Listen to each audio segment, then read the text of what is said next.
Greetings and hello from Germany, from Ayya Palaniani of Ananta Vihara in Bavaria, Germany. I hope you are all well and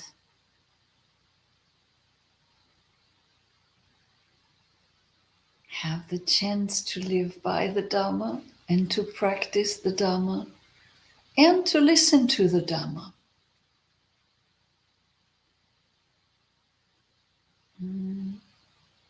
As we commonly do. So we do today. We start with breathing in and out and relaxing and being there. Being ready to listen or preparing ourselves, making ourselves ready to listen to the Dhamma.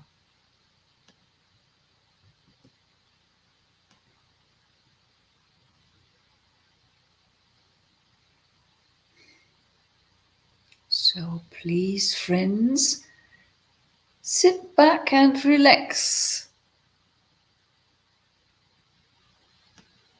But sit back, well, I should have said sit upright.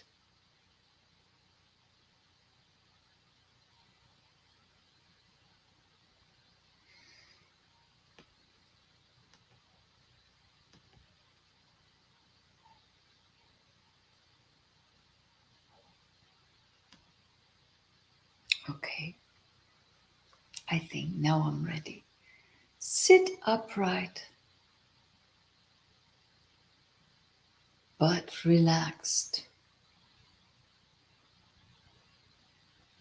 Relax your lower belly and wherever you are, sitting on a chair, on a sofa, that doesn't matter. As long as your column vertebra is straight.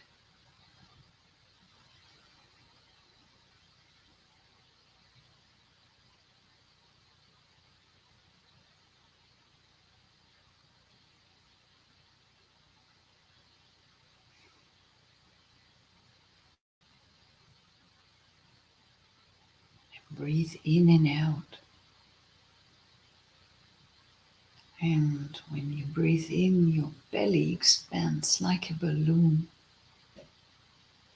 And when you breathe out, your belly is just falling back into a relaxed position. We don't need to do anything.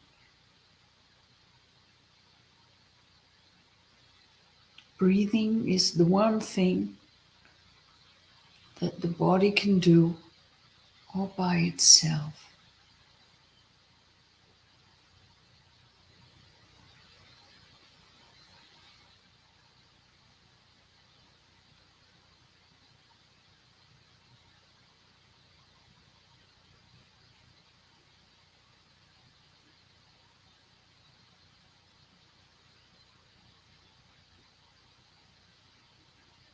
When you prepare for work, then clean your mind of all useless things from the past.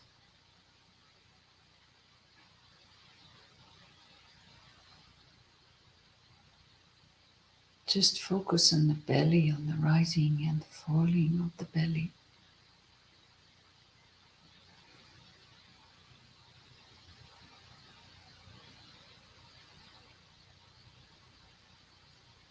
And with this,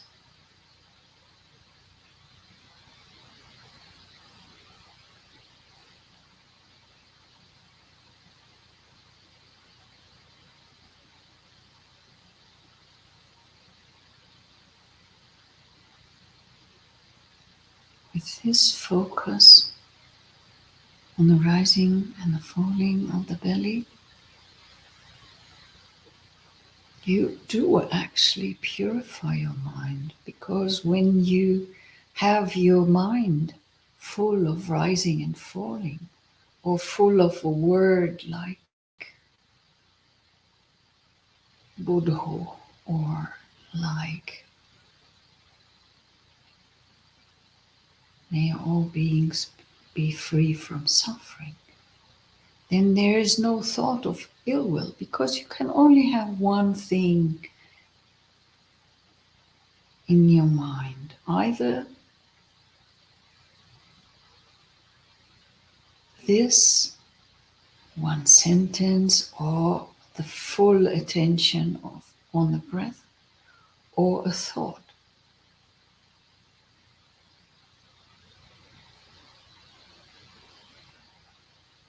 At least if you are 100% with it, if you're 100% with the in breath and with the out breath,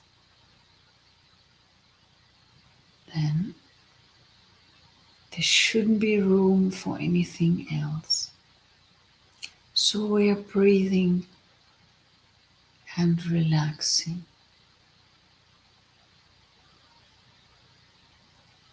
And when you are ready to go to bed, because I don't know wherever you are, some of you start the day, some of you go to bed and end the day. So if you finish your day and go to bed, then also to have a good night's rest. Leave all the thoughts of the day behind you.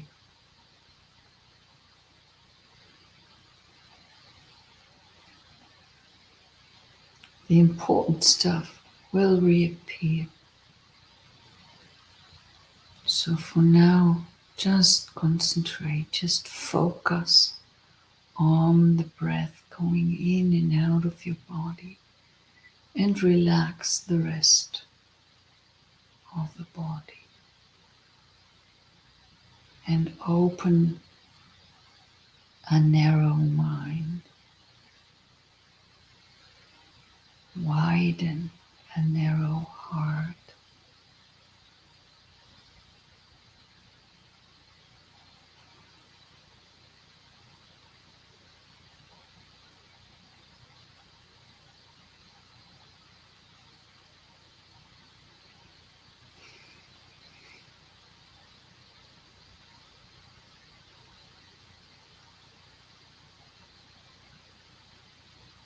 And whereas you just continue breathing,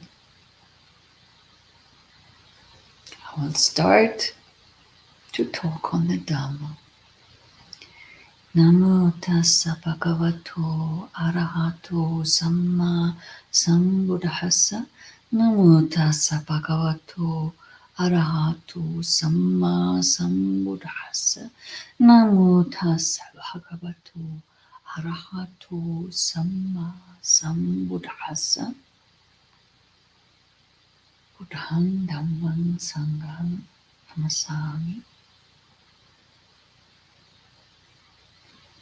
So we're in the last bits of our Sutta Majjhima Nikaya 44. And after that, if there are, we said we could discuss questions about meditation. So the invitation is still open.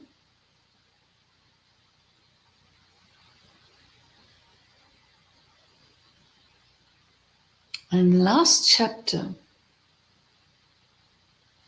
of our Sutta Majjhima Nikaya number 44, the Chula Virala Sutta, the shorter series of questions and answers, is quite short. It's a brief last discussion. And it's about the counterparts. And I brought the words also in Pali so that we better understand what we are talking about. So, counterparts. Lady, what is the counterpart of pleasant feeling? Friend Visakha, painful feeling is the counterpart of pleasant feeling. What is the counterpart of painful feeling? Pleasant feeling is the counterpart of painful feeling. What is the counterpart of neither painful nor pleasant feeling? Ignorance is the counterpart of neither painful nor pleasant feeling. What is the counterpart of ignorance? True knowledge is the counterpart of ignorance. What is the counterpart of true knowledge? Deliverance is the counterpart of true knowledge. What is the counterpart of deliverance? Nibbana is the counterpart of deliverance. Lady, what is the counterpart of Nibbana? Friend Visakha, you have pushed this line of questioning too far. You were not able to grasp the limit to the questions. For the holy life, friend Visakha, is grounded upon Nibbana, culminates in Nibbana, ends in Nibbana. If you wish, friend Visakha, go to the Blessed One and ask him about the meaning of this. As the Blessed One explains it to you, so you should remember it. So, what does that mean in detail? The counterpart, the word here is patibhago. Patibhago means really like something like the counterpart, but we come later to the broader meaning of the word patibhago. In the beginning, it's very clear. It's just the counterpart, the opposite. The meaning of patibhago is just what is the opposite. But it would not be correct to write opposite. And of course, Bhikkhu Bodhi didn't do that. He did not write opposite. He wrote in his translation counterpart. And yes, the opposite of pleasant feeling, which is he sukhaya vedanaya, is suffering. Dukhaya, dukha vedana. So the feeling of unpleasant feelings or suffering, that is the opposite, or patibhago, the counterpart to happy feelings, to pleasant feelings.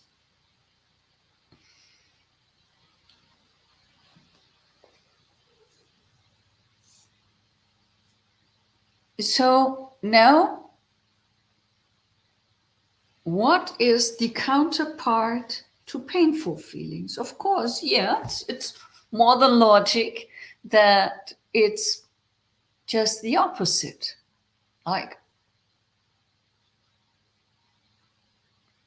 dukkha vedana was the counterpart to sukha vedana. Now, sukha vedana is the opposite or the counterpart of dukkha vedana. So either way you turn it, when there is happy, pleasant feeling, that is the counterpart of suffering. And suffering and unpleasant feeling is the counterpart of unpleasant. Did I muddle it all up now? I'm not too sure anymore with all these feelings. But you know already what I mean. But then it continues. What is the counterpart of neither painful nor pleasant feeling? And there she says that is ignorance.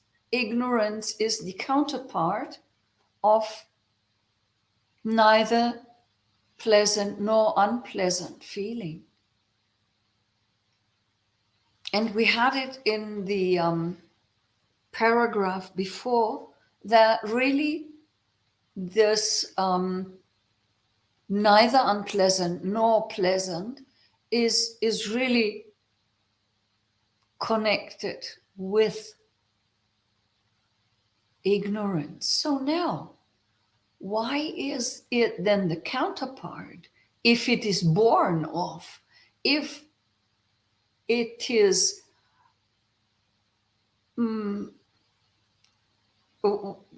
why can't it be both, like the counterpart and the source?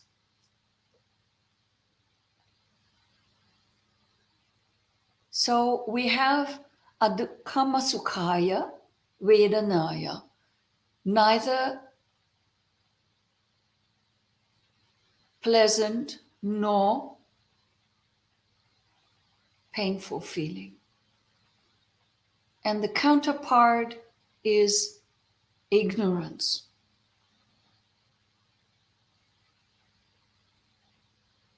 Avidya, that is in Pali, avidya.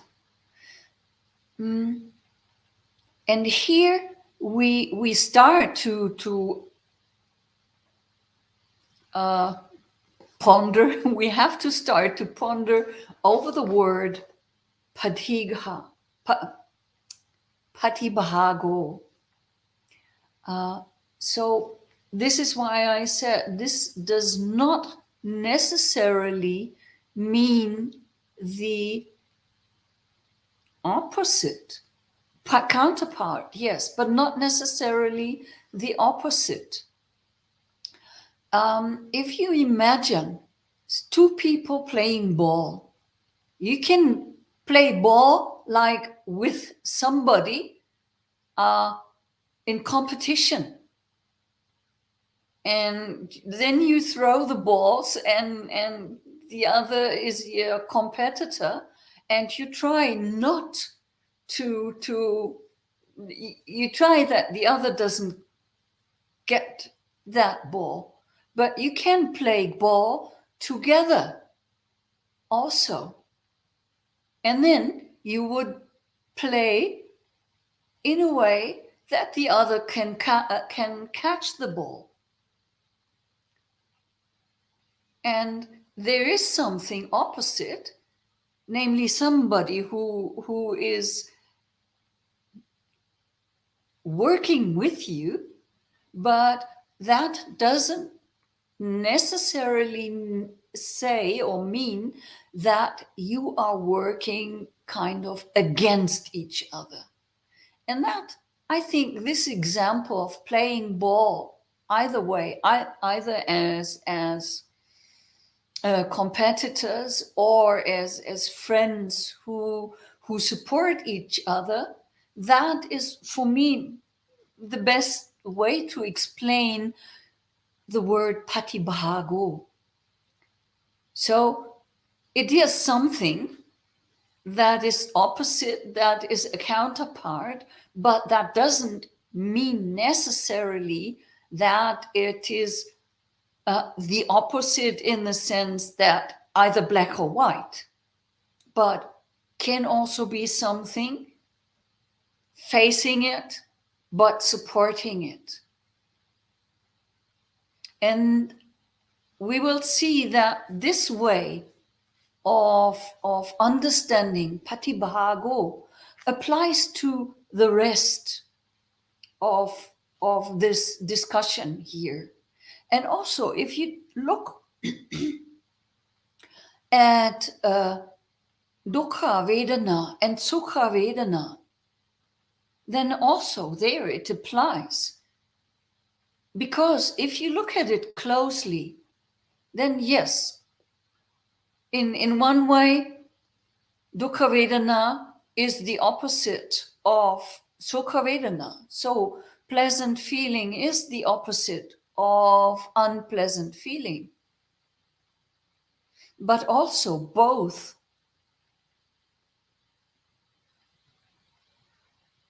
are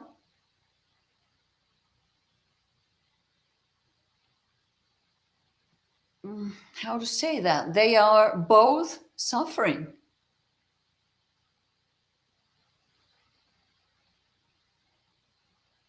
So when you have sukha Vedana and and you want it too much, and then you at some point start to suffer because you're not happy. Or when you lose your happiness or your source of happiness, then you're unhappy. So they are in a way also supporting each other. They are not also only opposites, they are also supporting agents. But back to avijja. So we have here avijja as the opposite and as the supporting factor of adukham sukhaya vedanaya, the neither painful nor pleasant feeling. And now he asks, what is the counterpart of ignorance? And yes, it is knowledge. Not only knowledge, but in this case, true knowledge. True knowledge is the knowledge of deliverance. True knowledge in its highest form can already be the liberation.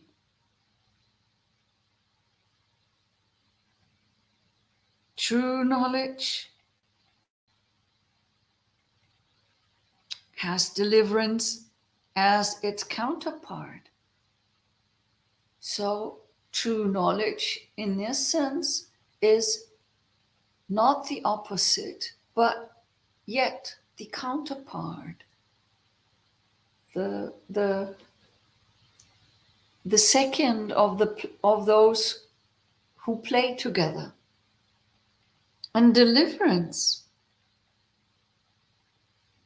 has nibbana as a counterpart.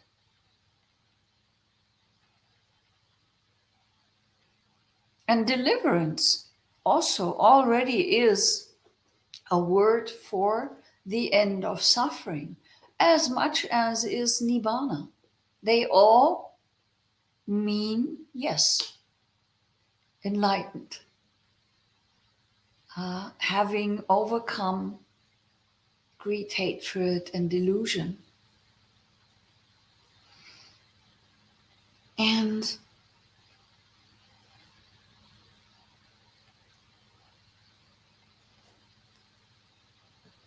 whereas deliverance and true knowledge have opposites, whereas they have kind of supporting factors, nibbana has none of that. There is no opposite and there is no supporting factor. Nibbana just is. It is a condition. It is, if you want. I say that somewhat provokingly, but I mean it. It is a mind state. A mind state in that sense that your mind dwells in a condition that is unconditioned, that is no place, actually no state, that is no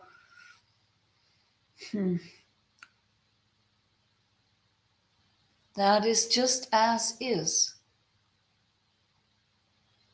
But yet we, if we experience it, we experience it because there is a mind, and the mind has the capacity to experience those states. And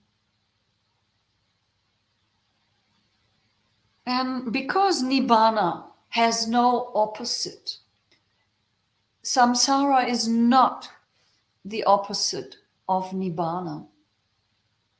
Samsara is where we're at. That's how we live, where we live, if you want to say. It is not the opposite of Nibbana. And it's quite difficult for me to explain that, but I think I better don't. I just don't explain it, or I just don't try to, because it just leads to confusion. And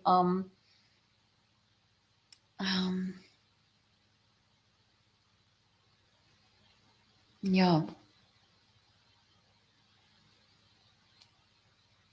Nibbana is something that needs to be experienced. That is the one thing where words fail. We tried a lot to talk about it. And we listened to words of Sariputta and Mahakotita. We listened to this. And they all talk about Nibbana because they experienced it. So now for us, we would have to go ahead and experience and understand for ourselves how that is and why there is no counterpart for Nibbana.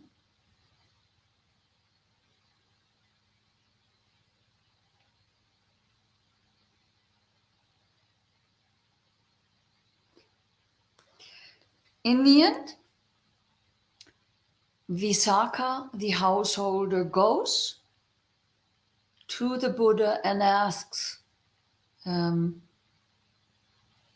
explains what the Bhikkhuni Dhammadinna has said to him, has explained to him. And the Buddha replies, the Bhikkhuni Dhammadinna is wise, Visakha. The Bhikkhuni Dhammadinna has great wisdom. If you had asked me the meaning of this, I would have explained it to you in the same way that the Bhikkhuni Dhammadinna has explained it. Such is the meaning, and so you should remember it. And with this, we can conclude our sutta. And we still have half an hour left. So I would like to invite questions about this sutta, about your meditation practice, and about anything Dhamma and meditation related. Please go ahead.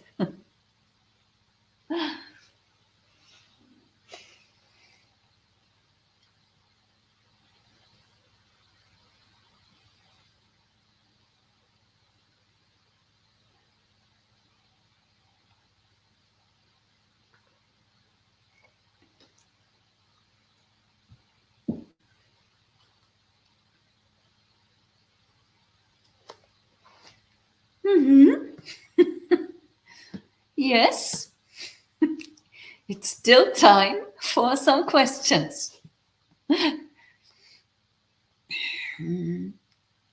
Last week we had one, but I don't remember, and I recommended for her to come on this week. I don't know if she's here, but I really cordially invite you to ask your questions about the Dhamma or meditation. Now is the time.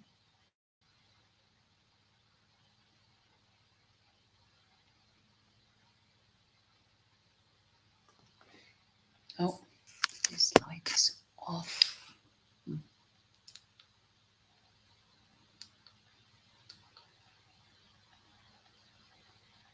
Still no questions.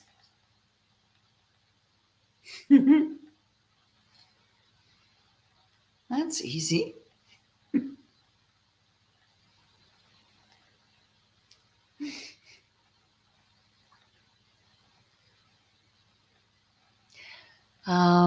AS says, thank you for your wisdom, Aya. You know, wisdom is something that you have to work hard on. And the wisdom arises, or at least in my case, it arose to some extent because I was not wise at all. And I did a lot of stupid things and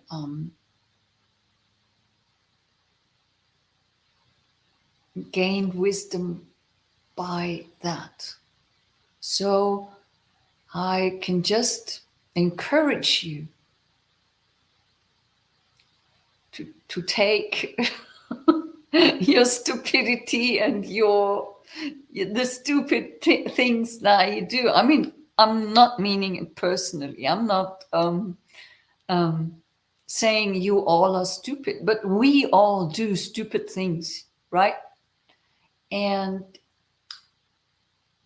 do them. Don't blame yourselves for it, but learn.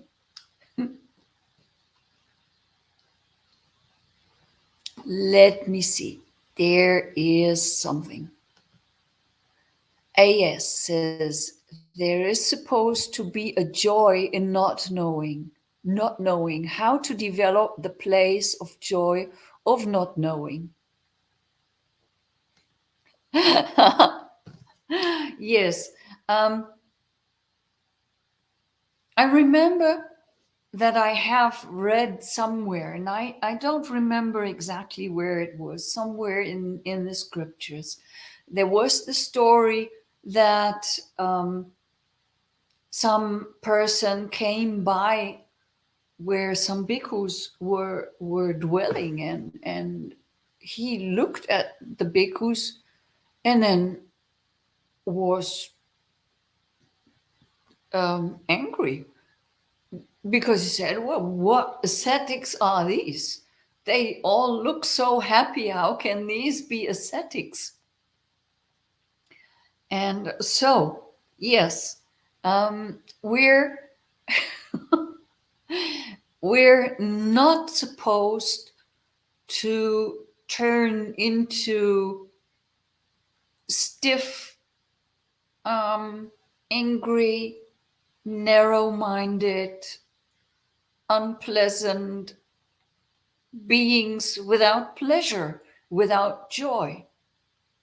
That doesn't mean that, or that is not the result of the renunciation that we do. But the joy really comes from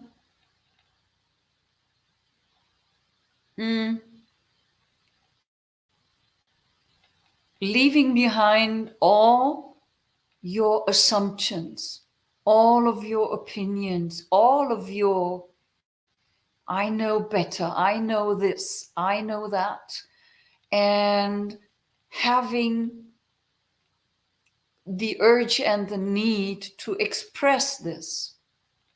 It comes in that sense, the not knowing has a lot to do with upekkha, a state of mind where you just are really equanimous. And equanimity, I have two ways of explain like equanimity. One is when you are meditating, for example, and you experience equanimity for the first time. It's like when you experience suddenly world as a hurricane, and you yourself sit in the middle, in the eye of the hurricane, where it is very still and where there is no more movement. And you understand that if you would just put the tip of your finger out into the swirling things around you, you would be gone and you would be with it. You would be swirling around like everything else. And this sitting in the eye of the hurricane and understanding that this is still, can be tremendously joyful. And this comes of knowing, and of letting go of all the knowing. So it's not the not knowing, but it is having let go of all the knowing. There is a knowing that is really important, that of which we heard of, the true knowledge.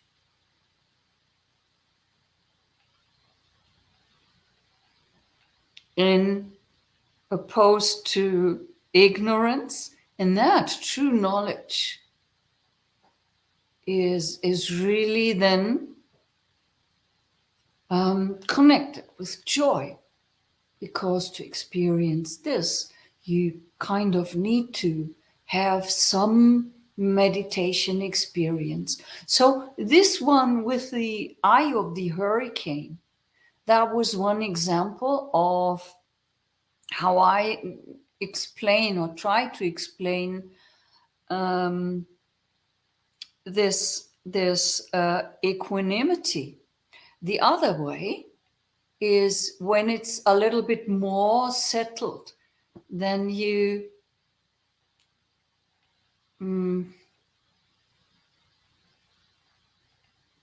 imagine like your normal mind, your normal working mind. Good morning, Edward. I'm trying to explain the joy of not knowing.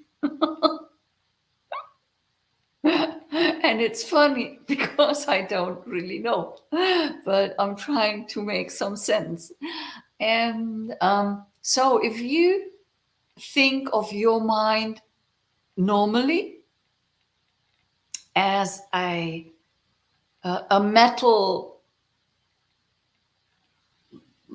foundation, some metal base, and then thoughts and words and moments come and drop in like metal balls thrown onto the metal board, and that's quite noisy. And it's like pam pam pam pam pam, and it's disturbing. Of course, it's so terrible that you are really disturbed. And equanimity in that sense would be like layers, many layers of felton and velvet and felton and velvet and felton, and really soft and fluffy. And then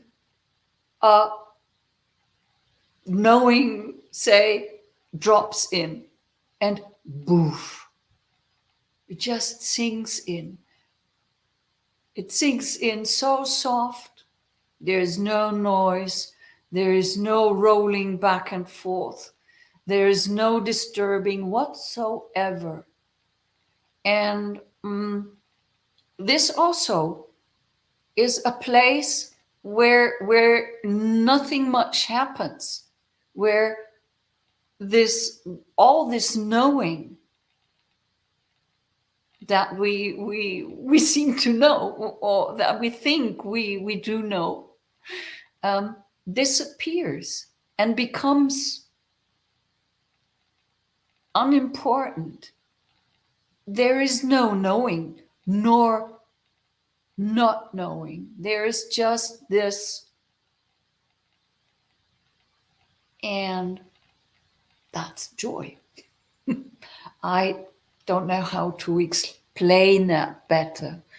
And there are other questions, so I'll just quickly move forward. No? Here we have Greg. The emptiness, signless, and undirected contacts. Does one practice these as meditation techniques, or do they simply arise from more standard methods like Anapanasati, Satipatthana, Metta, etc.? Yes, they do just arise. You don't. You can, of course, take emptiness as an object. But then you have emptiness as an object. That's not an emptiness. So real true emptiness should arise by itself, not by any method, but if you practice correctly. If you practice any meditation technique that is Buddhist meditation practice, then it will happen at some point. When you let go of greed, hatred, and delusion, when you get over the hindrances, then this can very easily happen.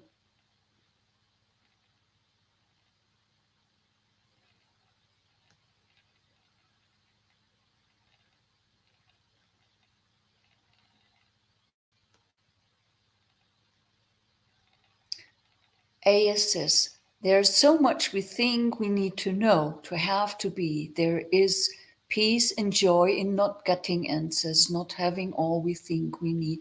Indeed, there is. Yes. So I think we had an entire Wednesday session to debate how we are so reactive and how always something happens and we think we must react and put in and give our 5 cents. And that's not really necessary. If there is stillness, there's nothing more to explain. There's nothing more to experience. Well, to experience, yes, Nibbana would still be to experience. Stillness and Nibbana is not the same, but stillness would be a stepstone on the way.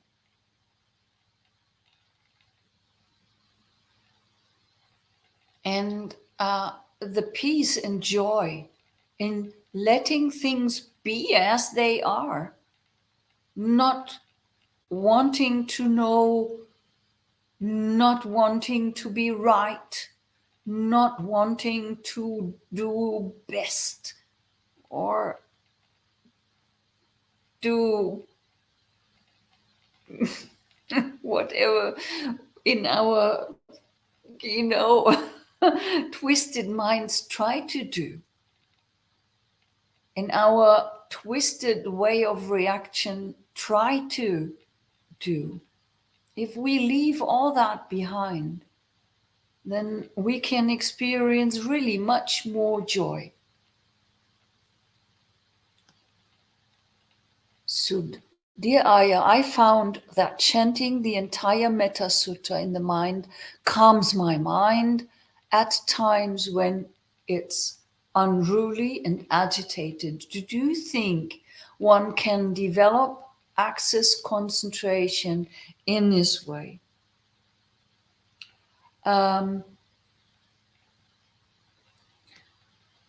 You can certainly develop high levels of concentration this way. This would be using the Metta Sutta like a mantra.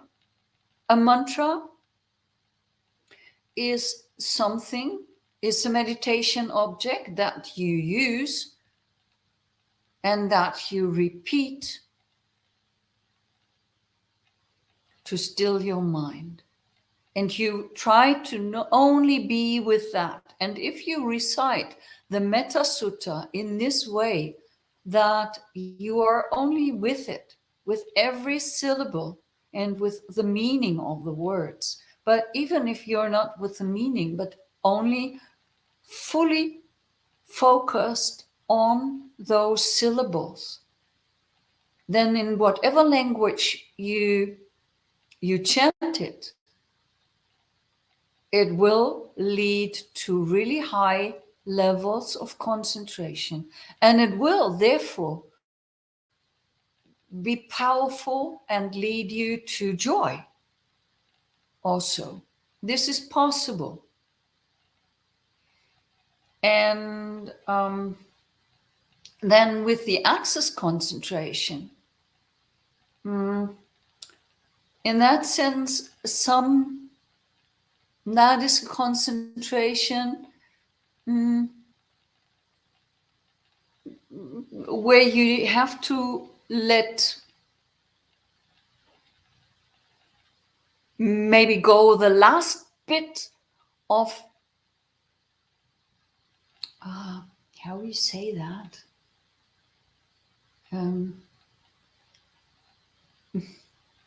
Of focus, of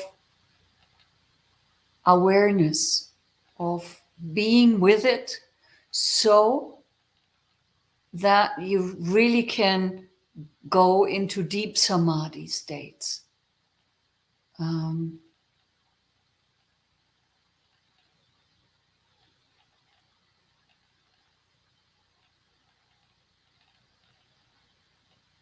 Where there is nothing. But yes, that way of concentration, or that Metta Sutta, chanting the Metta Sutta, would be suitable.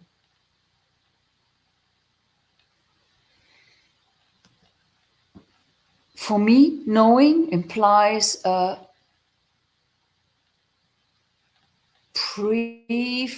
preferential, oh dear, you know words. I don't know them.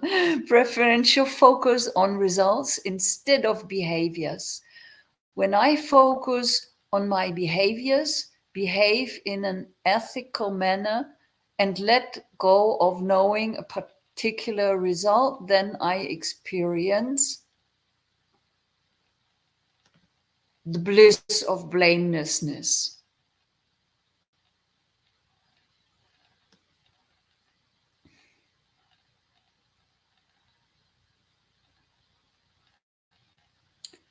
Oh dear. For me, knowing implies a preferential focus on the results. Okay, now I think I understand, and I agree.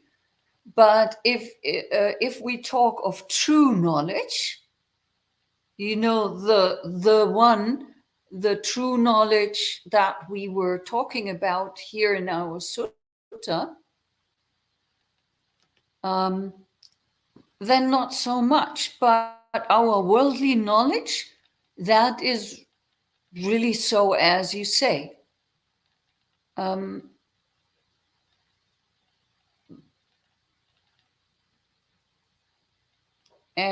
then you would focus rather on I'm right and I know this and I need to correct them because I know better in these things. But then when you focus on your ethical behavior, then of course knowing is not important. because you might become aware that somebody needs more time to get to the knowledge. But when it comes to true knowledge, then of course you don't have to let go of it. Then of course you need to be with it. And you're focusing on ethical behavior that leads to the bliss of blamelessness would also lead in the best case to the true knowledge.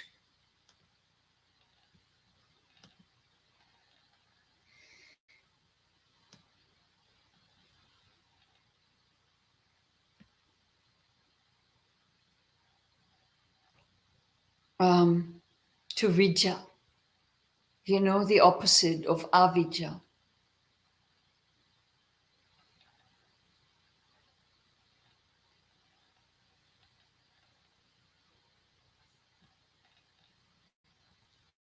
Vidya would be a knowledge that without you, excuse me, without that, there would not be any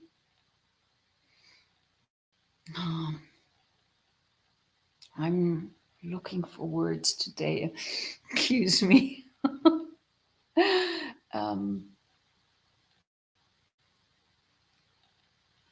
Vidya as the counterpart of avidya, or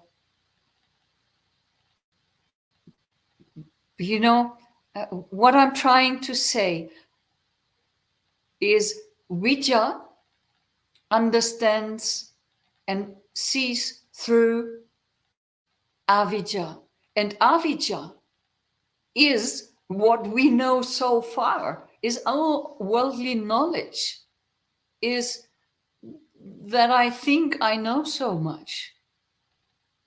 And when I go beyond that, then I'm capable to leave avidya behind and experience true knowledge. So, vidya.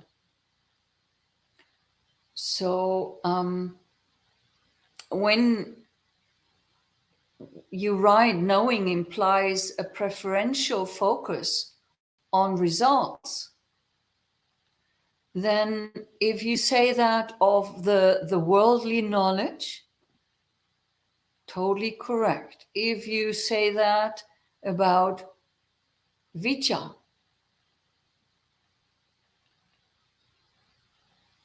not correct. Are you thinking of ignorance? Avidya, yes, I think that is in English, ignorance. And ignorance is a way, is avidya contains all our have knowledge, all of our knowledge, all of our thinking I'm right, and all that keeps us away from vidya.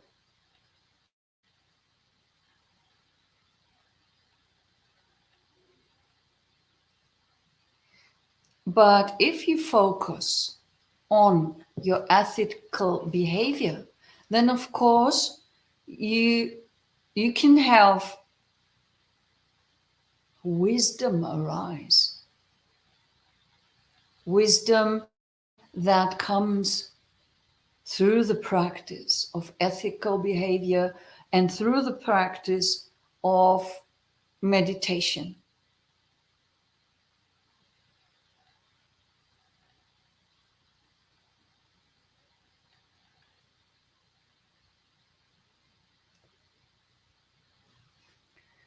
Here, what is the right level of effort to put in when concentrating on your meditation object? How How do you find the balance of ease and effort? That's a very interesting question, very important to level that out. Because on one hand, you need to put everything in you've got. If you put in any less, you will not receive the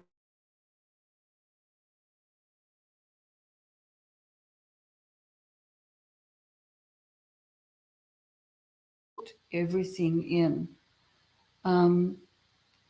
So this is one side. You need to really,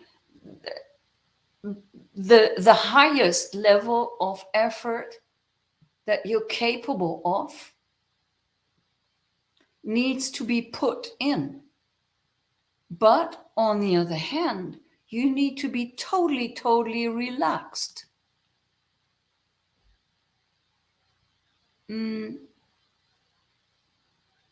And at ease. So the way we focus is commonly far too tense and far too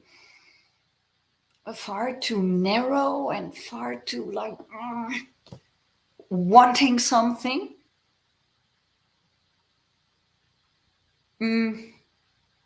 And it's a strange mixture, because you need to put as much in as your own life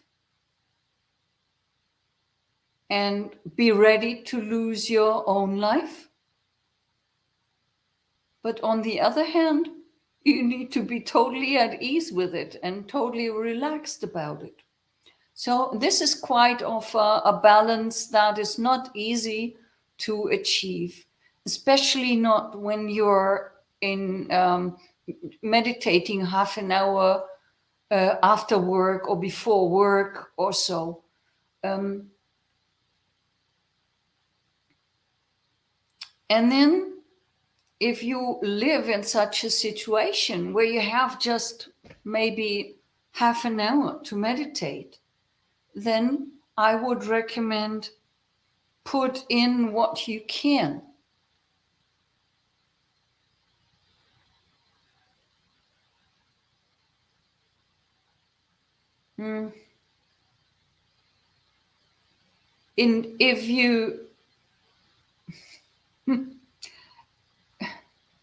If you put in half an hour and that's all the effort you got, and that's all that you can get by the effort you put in, then that's it. Then there is no more.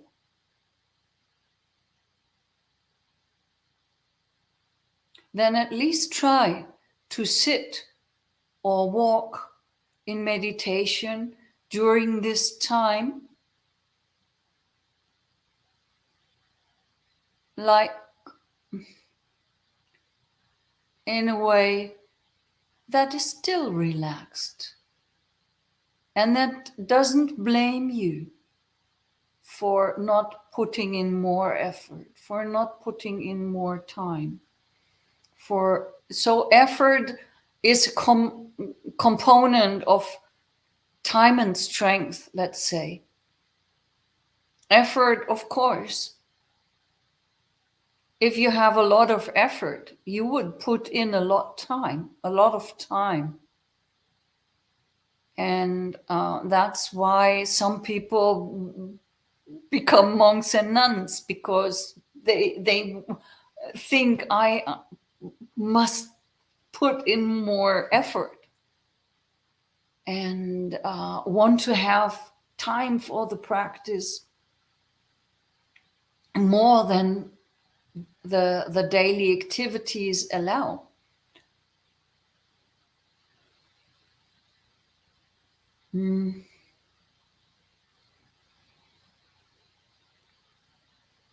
But I know and that being a monk or a nun is not for everybody. And it's totally fine that it's not. But if you want to meditate, then help yourself with adhitthans, like resolves, so that you say, well, at least half an hour every day I will do in meditation practice. And another half hour I will do some studies. And if I don't do studies, then I do a second half hour of meditation practice. So much that you really, in the end, have a good base, a good level. And all the effort you put in, please do it relaxed so that joy can arise. I hope that answers a little bit your question. And now, AS, last question. Aya, please tell me the best way to support your efforts, where to send. Oh, I was talking about efforts, and you are talking about my efforts to talk to you. Well, we do have a web page. I'm just briefly putting in ninja.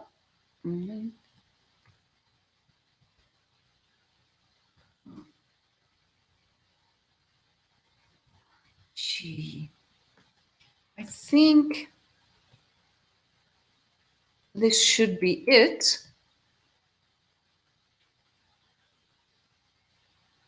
This should be our monastery's website. And there, well, it's in German, but I think it's translatable. And there we have at the end of, well, on the left side, on the right side, on the right side, there is a page where you find banking things and even I think PayPal or so. So thank you so much. Sapiti vivachantu sabaroko vinasatu mate bhava vandarayu sukhidikayu kovava abhivadana silisa nicham dhapachaino chataro dhamma badhanti ayu vanu sukhan balam. Okay, be well, everyone. Happy to have seen you and happy to have been of help if I was. So, see you again next week. Bye bye.